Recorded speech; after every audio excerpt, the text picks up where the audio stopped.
स्वातंत्र्य दिनाचे तडफदार भाषण.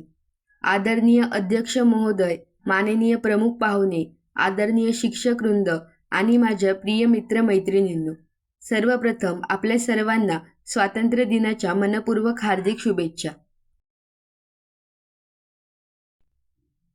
मित्रांनो, आजचा दिवस केवळ ध्वजवंदनाचा दिवस नाही. आजचा दिवस केवळ राष्ट्रगीत म्हणण्याचा दिवस नाही. आजचा दिवस फक्त मिठाई वाटण्याचा दिवस तर अजिबातच नाही.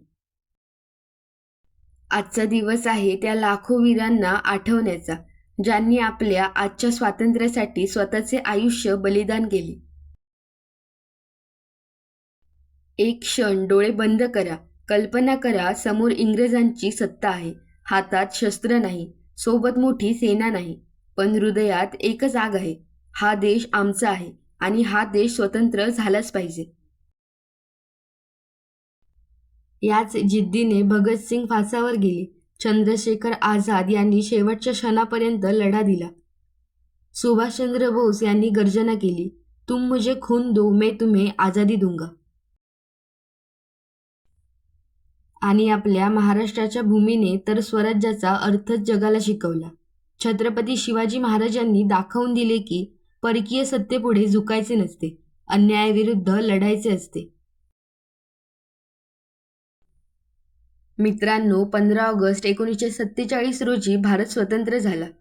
पण एक प्रश्न स्वतःला विचारूया, ज्यांनी देशासाठी प्राण दिले त्यांनी स्वातंत्र्य फक्त आपल्या आरामात जगण्यासाठी मिळवून दिले होते का? नाही. त्यांचे स्वप्न होते शिक्षित भारत, स्वच्छ भारत, सामर्थ्यवान भारत, एकसंघ भारत आणि सर्वात महत्त्वाचे म्हणजे ज्या भारतात प्रत्येक माणूस अभिमानाने म्हणेल, हा देश माझा आहे. आज आपण स्वतंत्र आहोत. आपल्याला बोलण्याचे स्वातंत्र्य आहे, शिकण्याचे स्वातंत्र्य आहे, आपली स्वप्ने पाहण्याचे स्वातंत्र्य आहे. पण मित्रांनो, स्वातंत्र्य मिळवणे जितके कठीण होते तितकेच ते टिकवणेही कठीण आहे आणि ते टिकवणे आपले कर्तव्य आहे. देशासाठी सीमेवर सैनिक गोठवणाऱ्या थंडीत उभे आहेत, कडक उन्हात उभे आहेत, वादळात उभे आहेत. ते आपल्याला एकच प्रश्न विचारतात, मी माझे कर्तव्य बजावत आहे. तुम्ही तुमचे कर्तव्य बजावत आहात का? या प्रश्नाचे उत्तर प्रत्येकाने स्वतःला द्यायलाच हवे. देशभक्ती म्हणजे 15 ऑगस्टला तिरंगा हातात घेणं नाही. देशभक्ती म्हणजे रस्त्यावर कचरा न टाकणे. देशभक्ती म्हणजे प्रामाणिकपणे काम करणे.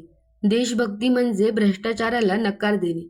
देशभक्ती म्हणजे स्त्रियांचा सन्मान करणे. देशभक्ती म्हणजे जात पात धर्म आणि भाषेच्या भिंती तोडून माणूस म्हणून एकत्र उभे राहणे. आणि विद्यार्थ्यांनो, तुमच्यासाठी देशसेवा म्हणजे हातात बंदूक घेणे नाही. तुमची पुस्तके हीच तुमची शस्त्रे आहेत. तुमचे ज्ञान हीच तुमची ताकद आहे आणि तुमची स्वप्न हाच आपल्या भारताचा कल आहे. म्हणून आज या पवित्र दिवशी आपण एक संकल्प करूया. मी माझ्या देशाचा अपमान होईल असे कोणतेही काम करणार नाही. मी पर्यावरणाचे रक्षण करेन. मी प्रत्येक व्यक्तीचा सन्मान करेन. मी प्रामाणिकपणे शिक्षण घेईन आणि माझ्या कर्तृत्वाने माझ्या भारताचे नाव जगभर उज्ज्वल करेन. कारण भारताला फक्त चांगले नागरिक नकोत, भारताला जबाबदार नागरिक हवे आहेत. मित्रांनो, आपण त्या देशाचे नागरिक आहोत जिथे भगतसिंग यांनी हसत हसत फाशी स्वीकारली. आपण त्या देशाचे नागरिक आहोत जिथे सुभाषचंद्र बोस यांनी स्वातंत्र्यासाठी संपूर्ण आयुष्य पणाला लावले.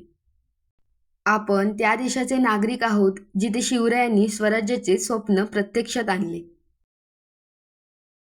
त्यामुळे आपलं पण कर्तव्य आहे, आपल्या पूर्वजांनी रक्ताने लिहिलेला इतिहास आपल्या कर्तृत्वाने पुढे नेला पाहिजे.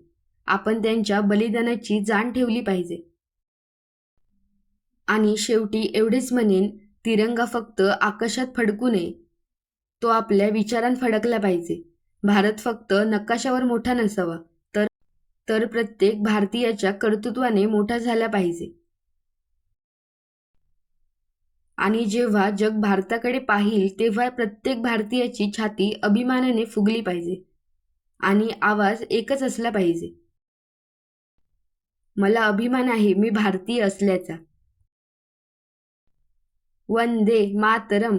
भारत माता की जय. जय हिंद. Thank you.